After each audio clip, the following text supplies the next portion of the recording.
This is a CNA podcast. Imagine buying a full-page newspaper ad telling everyone not to buy your clothes. That's exactly what Patagonia did. In the 2011 Black Friday edition of the New York Times, Patagonia ran a full-page ad telling readers not to buy its jacket. The aim? To encourage consumers to think before they buy. Now, the outdoor clothing and gear company is making a bigger leap into corporate responsibility aimed at saving the planet. The founder of Patagonia, Yvon Chouinard, announced that he was giving away his $3 billion company to fight climate change. Earth is our only shareholder. If we have any hope of a thriving planet, much less a business, it is going to take all of us doing what we can with the resources we have. This is what we can do. He transferred ownership to a trust in a non-profit organization. This unique setup means all profits will be pumped into saving the planet. Now the question is, can other businesses follow suit? As the climate crisis deepens, do we need to rethink how businesses are run? Here to join me now is Jessica Cheam. She's the founder of the media and business intelligence organization, Eco-Business.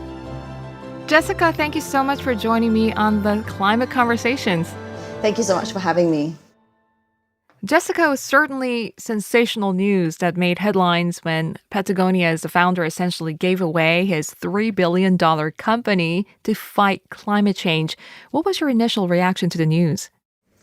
I think that really sets the standards for business. The purpose of business has evolved drastically since the early days of Milton Friedman's definition of business just being the pure profit maximization for shareholders. With the state, the world, and our natural ecosystems are at, I think it was true leadership for him to say that Earth is our only shareholder. Patagonia expects to generate and donate about $100 million annually, depending on the health of the business. It's certainly giving back in a big way, but is this sustainable for them? I think that the Patagonia model works only if you have a single shareholder or you're family owned. And that's the case for them. Enables them to have the power, I suppose, to say that this is what we want to do. And if you look at the structure at which they set it up, they had non-voting shares and then they had voting shares.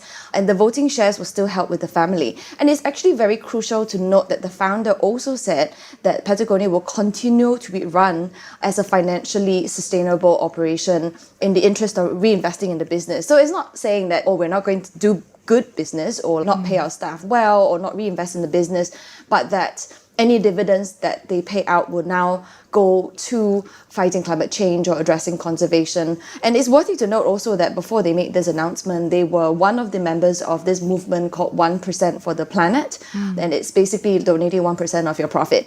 There has been internal discussion, among our team whether 1% actually is even too low for companies today. And another thing that really stood out was how Chouinard wrote in an open letter that the part of the reason for the move is as they looked at other corporate structures and strategies and couldn't achieve their objectives. So does it suggest that other corporate tools like CSR, for example, aren't enough to move the dial on fighting climate change? Yeah, I think CSR is very outdated today, right? CSR was kind of seen as kind of charity and like writing a check.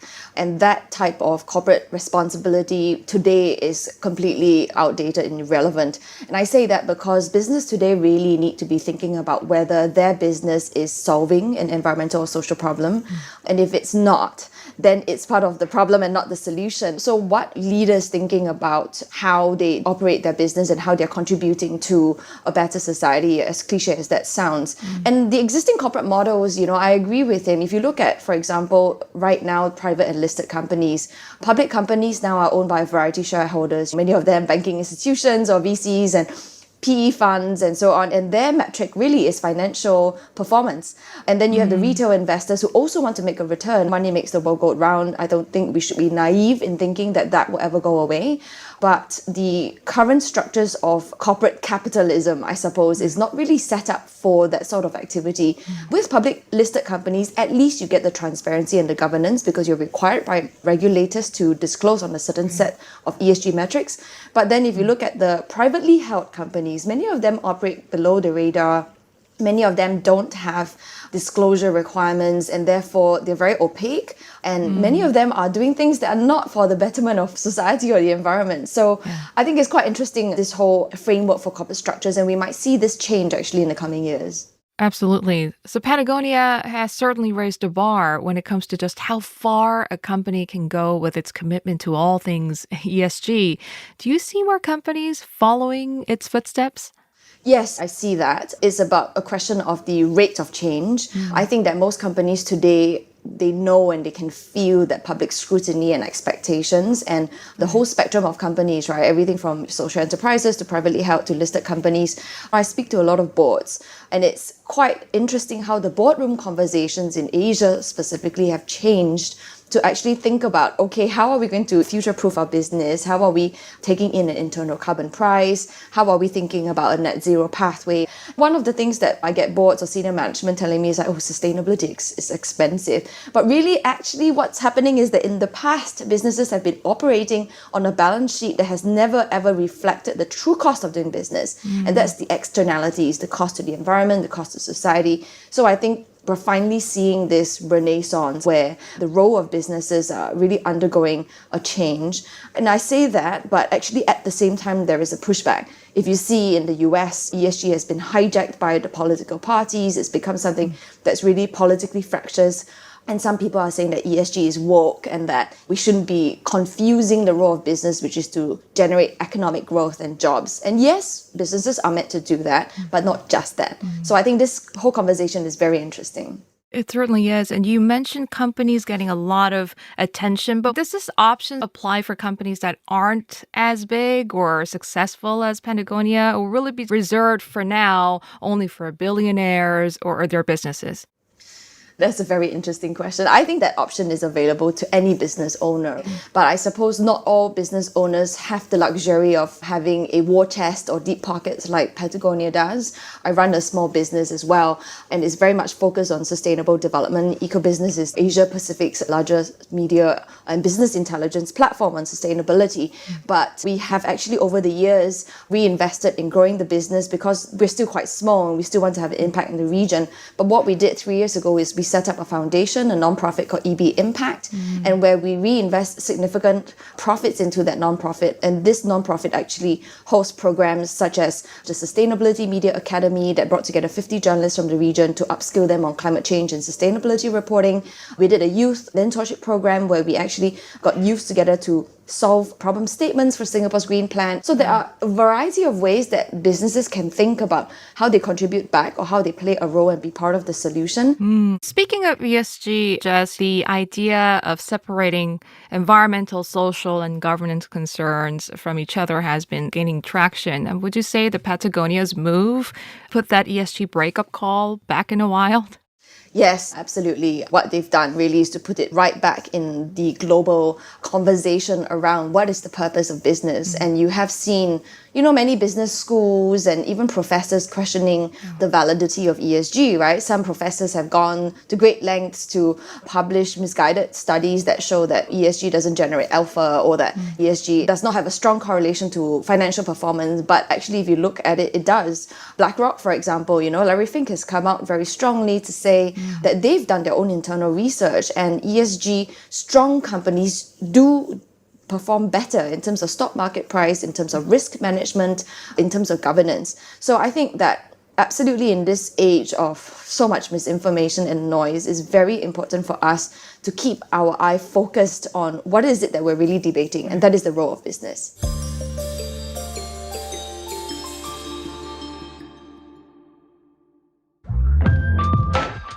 Hi, my name is Sarah Alcalde, and I'm the host of a new podcast called Money Talks.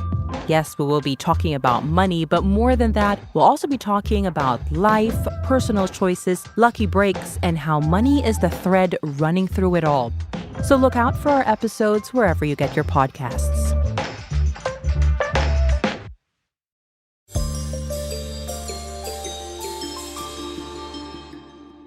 Jessica, and Patagonia's move has also shaken up the idea of consumerism, right? It has long said to lighten our environment and footprint, everyone needs to consume less, businesses need to make fewer things. But such a view goes against the very idea of consumerism. How do we get everyone, like both consumers and business, to really buy that idea?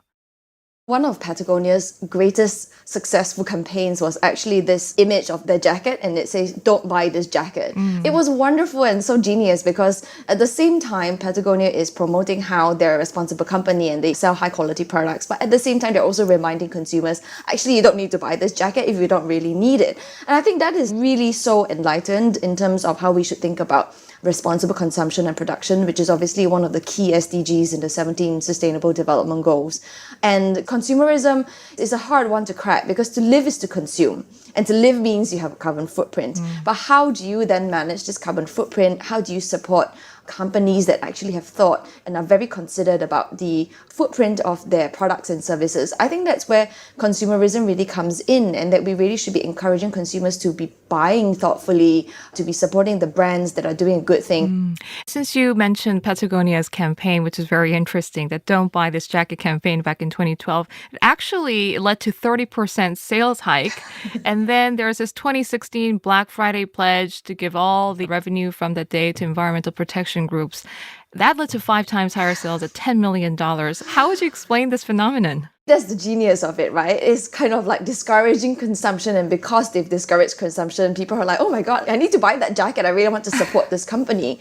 And that really reflects that consumers want to support the right companies. And if you were the company and you were using this marketing strategy and tactic, then you have this great opportunity to show what you can do with it. And therefore, it's great to see that they had donated the sales from Black Friday into environmental protection. And I think that that's something that more companies should experiment with. In Asia, we have all these 10, 11, 12 sales from all the e-commerce companies. And the stuff that they're selling is at rock bottom prices of very poor quality, and it's just driving this consumerism when we don't have circular economy systems set up to recycle the materials.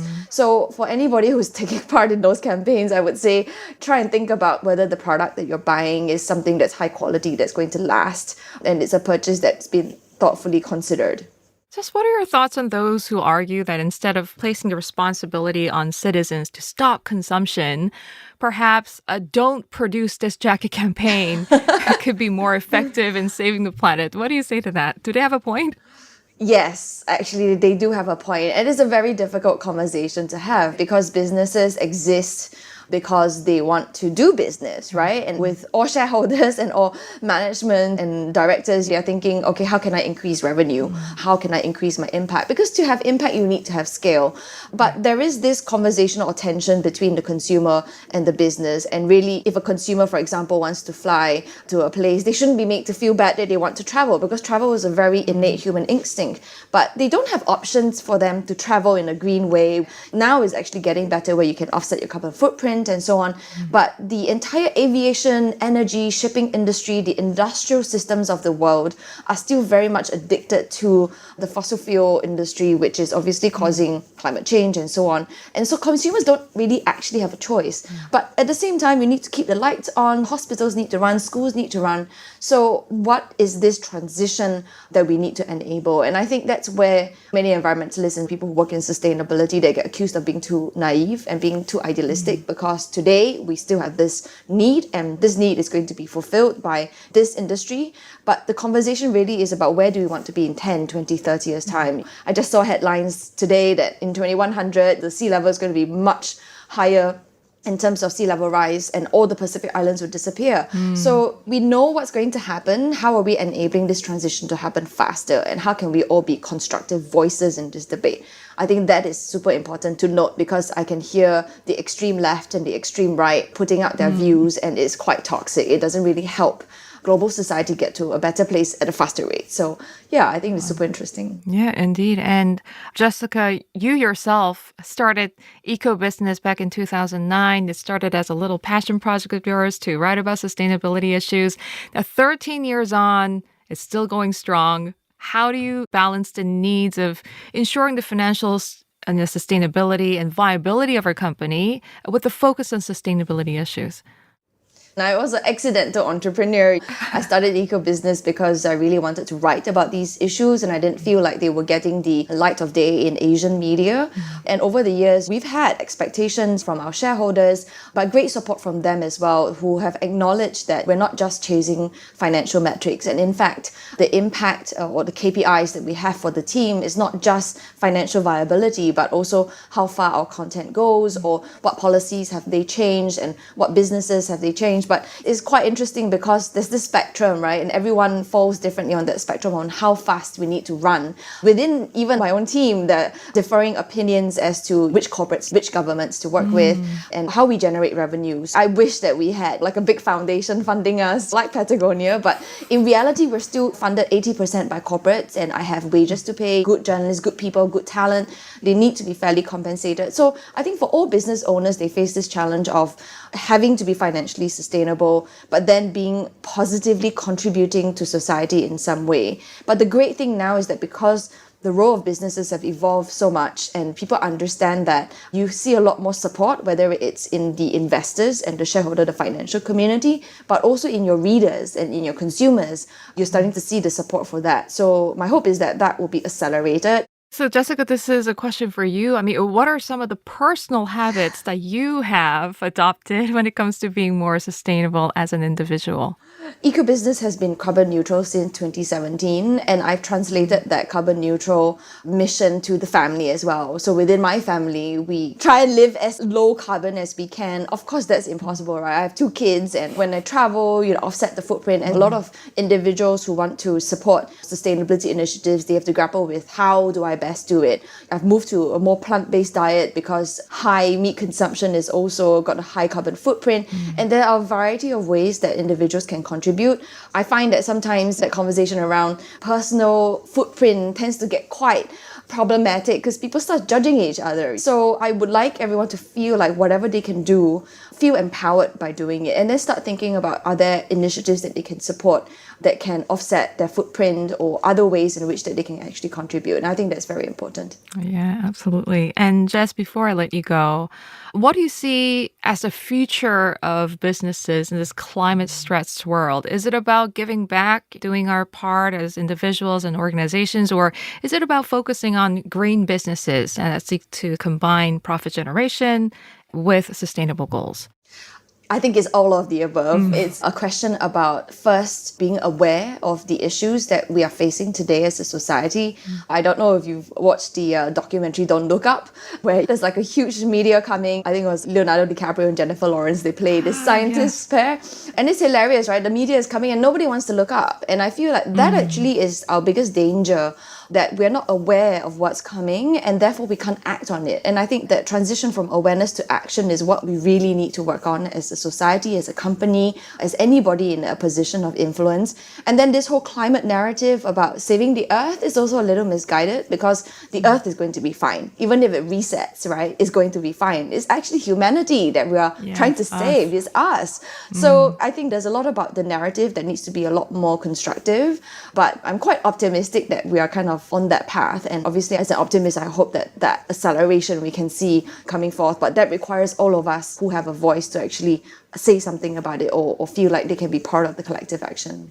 Jessica, it was lovely talking to you. So inspirational. Thank you so much. And thank you for the wonderful work that you do for the environment and nature. Thank you so much for your time. Thank you so much, Julie. I really enjoyed the chat with you.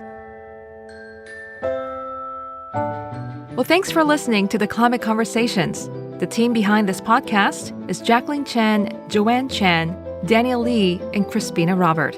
And I'm Julie Yu, signing off till we meet next week.